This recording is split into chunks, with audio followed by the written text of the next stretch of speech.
Hey everyone, welcome back to another video my login callers. Today I'll be discussing a fairly controversial topic, and that topic is the Geometry Dash community toxic? I'll be analyzing this question thoroughly and use valid evidence to complement the points I discuss. I'll just get to the point real quick. I do believe that people really to overemphasize the toxicity in this community. To put it quite brief, when put into comparison with a variety of other games, GD seems like a blessing from heaven. It's actually filled to the brim with very chill and understanding players. Now let's get to actually why the GD community isn't in fact toxic. This is mainly due to the in-game mechanics itself, as opposed to other games with toxic communities. For instance, the CSGO community, the Abort Night community and the Minecraft community all have very prominent multiplayer functions, and two of the games mentioned above are centered around playing multiplayer. When you are forced to interact with other people who are quote unquote toxic, you will eventually, after hearing all the toxicity, mimic all their habits, as this would be registered as the norm to act in a certain way while playing. Furthermore, how violent the game is also correlates with the toxicity of the community. Take literally every shooting game out there: CSGO, Apex Legends, PUBG, Abort Night, Battlegrounds. You'll notice the people in these games are clearly a lot more toxic than more simple games like Minecraft. Now, after researching a bit, I found the mental correlation to toxicity. Here's some research I found. First, in violent video gameplay, the player learns to associate violence with pleasure, rewards for hurting another character. This undermines moral sensitivity. Under normal conditions, human emotional wiring is designed to abhor violence and feel rewarded for helping others. Those who play violent video games build opposite intuitions that they take into the rest of life. Second, people practice over and over the actions available in a game.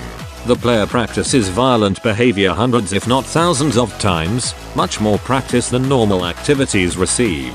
Whatever a person practices repeatedly becomes an automatic response. Violent games teach children how to behave like a criminal and to intentionally hurt others. Third, video games can be addictive because they give immediate rewards for learning. Child and adolescent brains are typically susceptible to addictions as their brains are under development till the middle 20s. Recent brain research is suggesting that any addictive behavior, drugs, alcohol, gambling, violence, can harm the final stages of brain development in young adults, leaving them with a less than mature decision-making system and diminished empathy for others. So, less empathy, pleasure in the pain of others, well-practiced criminal behavior, decreased capacity for mature decision-making. These are just a few of the potential side effects of violent video gameplay. This kind of moral character is far from the character of our foraging ancestors, who were presumably avoidant of violence, cooperative and intelligent. Also, there is such things as a rainbow and a half. If you used to or still play Minecraft, you'll notice that the building side of the community are usually a lot more nice and friendly than the PvP side of the community, who will normally throw profanities and lower others' self-esteems by saying words like trash, or accusing somebody of hacking when they really aren't, as to shift the blame.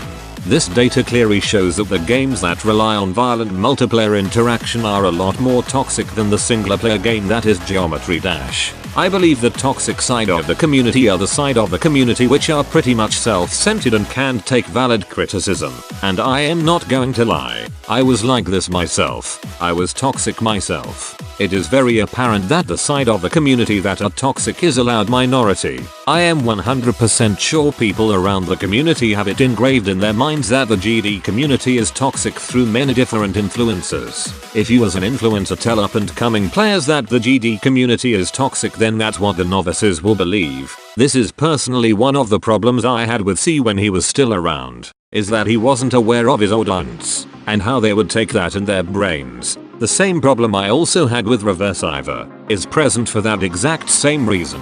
Now here's my second point. Many people make the case that 1.9 was the golden age and the community wasn't toxic. Now here are my counters to this invalid statement. Hacking was very prominent in 1.9 and that was very apparent. Many people made their name on the big stage using hacks. This includes Cyclic and Andromeda, the two most famous hackers of that era. When they each confessed to hacking, the community was riled, and rightfully so. And this is no coincidence that this was during the transition from 1.9 to 2.0. The community shamed these two. Again, rightfully so. People were more harsh on cementing people that were clearly hackers as hackers. This didn't make the community more toxic. This made the community more arduous to fool. This is also no coincidence that 2.0 is when community profiles were accessible. This made it easy to harass someone through messages and judge someone through comments and posts. Let's get to more modern example which people automatically started considering an example of community toxicity. The Pester verification problem. When Pester was still in the works of verifying WoW, many members of the community started harassing Pester into saying that they should give WoW to Technical because apparently Technical could verify WoW faster than Pester. Obviously this is a very bad thing, and the people who said this to Pester obviously shouldn't have, but this seriously was a loud minority, and when Technical set this straight, he did a great job as an influencer, closing the case immediately. If the community is not sticking by you, so be it. There will always be rowdy players from the community, but instead of suppressing them, set them straight. If you are vulnerable to harassment, inform someone to come help you, just like Pester did. Let's also address another situation, which was very big in the community, the Plasma Pulse finale and Bloodlust situation. People in the community were very split on the issue being the difficulty placement of each level. The situation has died down a bit more, and many people are less split on the issue after the official demons list 1. Placed Bloodlust higher, and 2. After the official demons list actually became official. During that time, I have to agree that Nobbleboy handled the situation very poorly as an influencer, and could have stopped the situation much easier by telling his fans to stop being riled up, because apparently people downvoted Plasma Pulse finale so much that it ended up becoming an insane demon, which was a horrible event. Smokes and Jiren didn't have anything to do with this, and were punished due to the different opinions that Nobbleboy's fans had. It was frankly very stupid that even though Nobbleboy had all that experience under his belt, he still couldn't control the hell that his fans brought upon everyone. And his fans weren't the only ones wrong. The people who clearly fought Nob's fans were also in the wrong for aggravating the situation. Right, now this wasn't supposed to be in the video, but Technical just uploaded his video, which completely went off about the community, and this of which he talks about demotivation by people being unsupportive to his friends. And all I have to say really does emphasize the point about the loud minority. Look at the comments section where people are generally supportive. If you feel people are getting to you, just block them. You as an influencer know how valid the points are from ignorant fans. If they are harassing you, block them.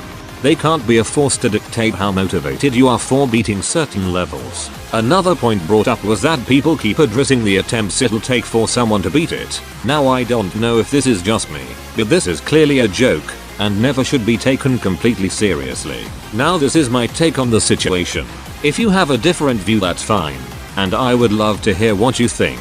Just leave your thoughts in the comments. I read all of them because I have no life. Sayajik Paulers.